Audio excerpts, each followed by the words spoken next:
અમદાવાદના SG highway ઉપર truck પલટી જે છે તે ખાતા ટ્રાફિક જામના દ્રશ્યો સર્જાયા છે. વાત કરવામાં આવે તો અમદાવાદમાં i20 કાર ચાલક જે છે તેને બચાવવા જતા આઈસર જે છે આ ટ્રક જે છે તે પલટી ખાઈ ચૂક્યો છે. તમે જોઈ શકો છો કે જે સાયન્સ સિટીનું એક્સટેન્શન આવે છે પલોડિયમ મોલની સામે, ત્યાં ટ્રક જે છે તે પલટી ખાઈ ચૂક્યો હતો ને સમગ્ર રસ્તો જે છે તે બંધ કરવાની ફરજ પડી હતી. તમે જોઈ શકો છો કે પીક અવર્સમાં ટ્રાફિક જામના દ્રશ્યો જે છે તે અહીંયા જોવા મળી રહ્યા છે, પરંતુ રાહતની શ્વાસ એ પણ છે કે કોઈને પણ જે છે તે અહીંયા ઈજા થઈ નથી.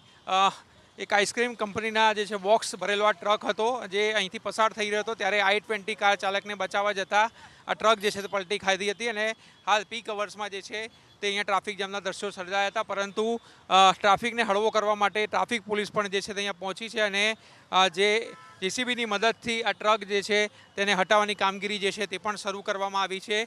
અને જલ્દીમાં જલ્દી આ ટ્રકને જે અહીંથી હટાવી લેવાશે, જેથી કરીને ટ્રાફિક રાબેતા મુજબ કરી શકાય. કેમેરામેન ઓમ સાથે આશુતોષ ઉપાધ્યાય, ન્યૂઝ કેપિટલ, અમદાવાદ.